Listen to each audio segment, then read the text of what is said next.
Screw this movie. Screw this movie. Screw that one. Screw this one too.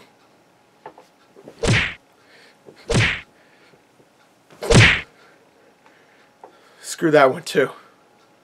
This is how you do action, baby. Woo!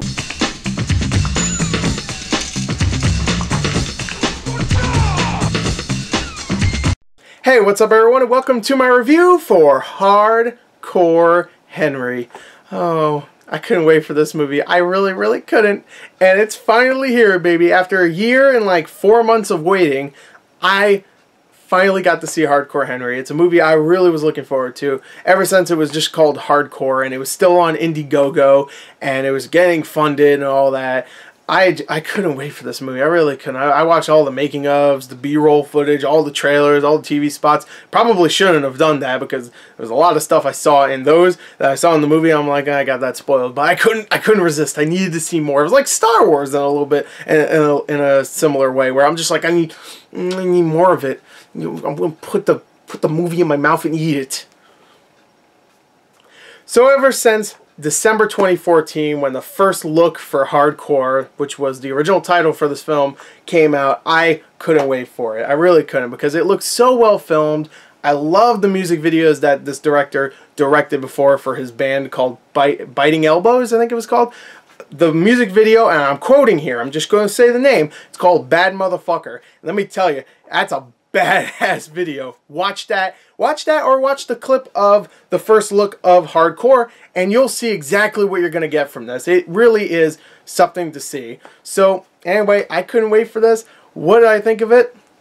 Let's talk about it. Alright, so the story of Hardcore Henry is extremely simple, very minimal, and I would even say paper thin, but that's not really a negative for a kind of movie like this. I know for any other movie, that would be a negative. Even other action films, that would be a negative. But in this movie, I actually think that's kind of a positive because of the kind of movie this is. The experimental kind of a film this is, it really does work for it. But anyway, the story for Hardcore Henry, as you would expect, follows a character named Henry, who in the beginning of the film, along with us, has no idea what the hell's going on. He wakes up in like a pool of water. There's a girl saying that, hey, I'm your wife. There's a guy named Aiken or Akon or Clay Aiken. I don't remember his name. But anyway, this is crazy dude coming. He wants you bad because you're like a cyborg super soldier. We rebuilt you after you died or whatever. Who cares? We need you to get out of here. I'm your wife, by the way. I already said that. But anyway, you and me, we love each other, and I want you to be safe. Let's get out of here before this crazy dude shows up. He has like telekinetic powers. He will mess you up.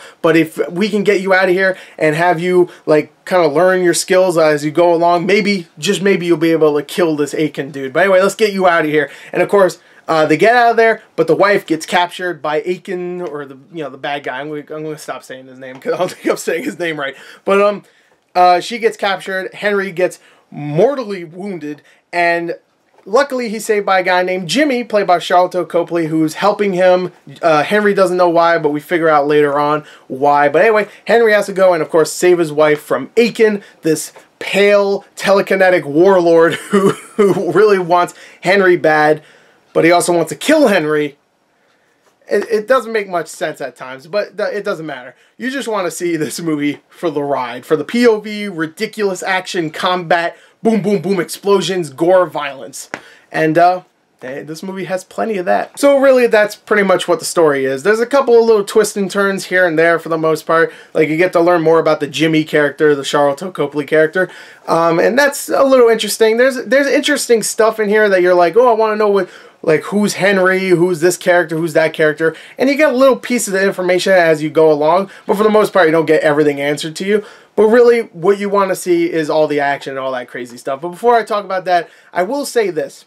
For it being a first-person film where you just see through the eyes of the main character, I said this before, I think it being a very simple story is very smart for this, because having a very complex story would really just throw the whole gimmick away. Like, it just being a first-person movie, if there was just all these characters talking to Henry and explaining all this backstory, then it would kind of ruin the whole experience. Like, oh great, I'm just watching characters or people read dialogue into the camera and that's it. And we're not seeing all the good stuff. So I wasn't expecting there to be too much of a story. I got a little bit. I got more than I expected, but I wasn't expecting too much, which I think was the smart move. And what I think is actually really creative about the storytelling being told in a POV aspect is that when you're, like I said before, when you're following a character that has no idea what's going on and you don't know what's going on and this character starts to learn about what's going on, it actually provides a very unique experience because we're following a character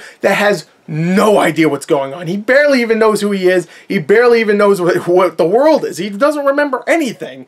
And we are following him as he's learning things. I really, really do like the characterization of Henry. I thought Henry was going to be just like a blank slate, and for the most part he is, but there's times even where you could feel like there's some personality with Henry. There's times where someone's on fire and he's trying to put out the fire on this person, and he just like throws a hoodie on them, and he goes... He doesn't know what to do. There's times where he's just like falling all over the place. And he's like, ugh. You can hear him grunt like, oh God. He doesn't say that because he can't talk, but he's like, oh. And like I said before, he has like hand gestures. Did I say that before? Well, anyway, he has like hand gestures to tell people what he's thinking. Like he does this a lot. He does the okay, and he does this, meaning iffy or whatever. And I really like that. I really did, considering you don't hear him talk ever. You don't ever really see who he is. You never get to really see his face. They did a decent job with that. But of course, who I should really be talking about, the main character, I guess you could say, is Jimmy, Sharlto Copley, who I thought was excellent in this film. And his character is definitely the more... His character is really the more interesting of the crew. I don't want to spoil too much about his character, but let's just say he plays multiple characters in this film. And that's not giving away too much because in the trailer and all the clips and stuff, you could see him playing like different variations of his character where sometimes he's a biker dude and he's an army sniper and then he's like some posh British dude. It's really fun watching him play all these different characters, and there's a lot of times where I'm just like, man, I love Sharlto Copley. He's a charming son of a bitch. I love Sharlto Copley. I'm a huge fan of him, and I can't wait to see him in more stuff. He's been knocking it out of the park lately, and I love that guy, and he's great in this film. Really, really liked him. He's the heart of this film. You really do care about him. And, yeah, that just is because he's a great actor. I love him. Hey, call me Sharlto. We'll hang out. We'll play some, Call of Duty? You want to play Call of Duty? I got Call of Duty. We'll play Call of Duty. I don't give a fuck. But yeah, the rest of the cast does a decent job for the most part. The stunt work is excellent in this film. So well done. And I'm not talking about everything with Henry. I'm talking about all the other people. You see a lot of other people flying around, exploding, and most of it is practical. I mean, there's times where you could tell it's like a CG explosion, but then you see the van like flipping over and you could tell that's real, but the explosion itself is CG. So the van itself flipping over is real, but the explosion is CG. So it's very well done when it comes to practical, mixing with the CG. And for a very low budget film, I think this was like less than $10 million. When it comes to the CG, you cannot tell sometimes. I couldn't tell if like they're using CG or not at sometimes. There's a part where Henry has to climb up a building. He climbs up a building and then zip lines off of it. I couldn't tell if there was any green screening or CG being used, or if they're just insane enough to do all that stuff, which I really do believe they're insane enough to do that, because it looked really realistic and very well done. There's a couple too many jump cuts here and there where I'm just like, okay, it becomes a little nauseating with the POV and all the jump cuts, but for the most part, it's very well done. Near perfect is what I should have said, because the editing in an action movie is like, you really do need to knock that out of the park, because if you don't, you're not gonna have a good action movie.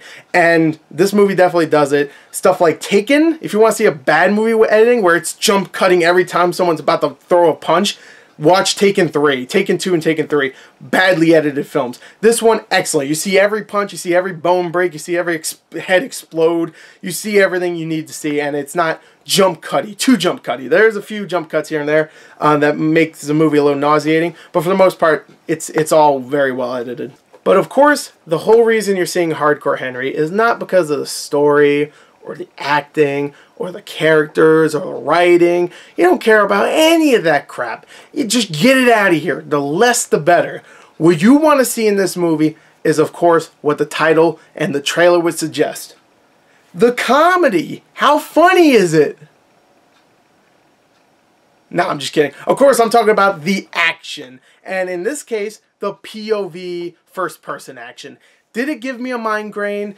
Did it make me motion sick or whatever? People are probably asking because it's all POV, and so, some movies with POV shot stuff, it will give you, you know, a migraine, or you can get sick because it's moving too quick and you're trying to focus on what's going on and it's moving way too fast. And in this movie, it's very quick. It's moving very fast, but for somehow, some way, the director, Ilya Naishuller, I think that's his name, just knows how to do this. He really does. And the stuntmen that worked as Henry, I'm pretty sure there's multiple stuntmen that had actually played Henry in this film. I don't think it was just one, but I could be wrong about that. Don't quote me. But just they knew how to make this work. I don't get seasick. I don't get car sick. I don't get any sick like that. So maybe that's just me. If you easily get motion sick, I could see you getting motion sickness from this. But if you don't, I highly recommend seeing it. It really is a revolutionary experience, and the POV stuff is beautifully done. It really is. It never stops impressing you with all the action scenes. Throughout the first 75 minutes, there's amazing action all the way throughout. It's so good. Extremely violent. People's heads exploding, freaking people's chests being ripped open, gunshots everywhere, blood being flown around everywhere. So if you're a huge action gore hound, you are going to love this. It's straight up your alley. But the last 15 minutes are so freaking insane. It's just straight up horde mode at the end. If you're a video gamer, you know what that is, where everybody just starts going after Hardcore Henry, and he just lays the beat down on everybody. Everybody's dying, heads are popping off, bones are breaking, and there's a big boss fight at the end. There's a straight up boss fight at the end, just like in a video game. Hell, there's segments in this movie that are straight up from video game, like first person shooters. There's a turret segment. There's a sniper sequence. There's a stealth sequence. There's just straight up stuff taken from video games, homages, very well done and placed into this movie. I really have to give major kudos to Ilya Naishuller, the writers, the stunt directors, I guess, choreographers, all those people that really made this just a fun, unique, and a blast. It's just a fun movie all the way throughout. So many great action sequences. A lot of fun character, well, not a lot of fun characters, but a lot of fun with the characters. Henry, Jimmy, even some of the other characters, like the villain, even him, I can't remember the actor's name, even he has some fun moments. There will be some things that offend you. There is some misogyny in this, sadly. There's no real strong female character. There's not even a female character that fights Henry at the end or something, like a badass one. And if there's a badass one, you should expect them to be a hooker or whatever, because that's the kind of movie you're watching here. But it really isn't too offensive. Like, those characters are hookers, they show up, and they're gone. They never do anything really offensive. Like I said, there's some jump cuts that are a little jarring at times, and I can say that the first 20 minutes are a little bit slow. Not too slow. It's picking up the pace, definitely, in the first 20 minutes. It's not like it's like slow, and then after that 20 minutes, it's just freaking going on. It's picking up the pace quite a bit through those first 20 minutes. And at first, Henry isn't really attuned with his skills, so it's very shaky at times, and he's not beating ass because, you know, he just woke up and he's like, oh, I don't know what to do. So it's not really badass at the beginning, but it does really, really start to pick up after that first 20 minutes. So I highly recommend Hardcore Henry. I had a freaking blast with this movie. I don't give a shit. I loved it. One of my favorite movies of this year, and I cannot wait to see what Ilya Naishuller, I hope I'm saying your name right, bro. Ilya, bro, biting elbows, boy.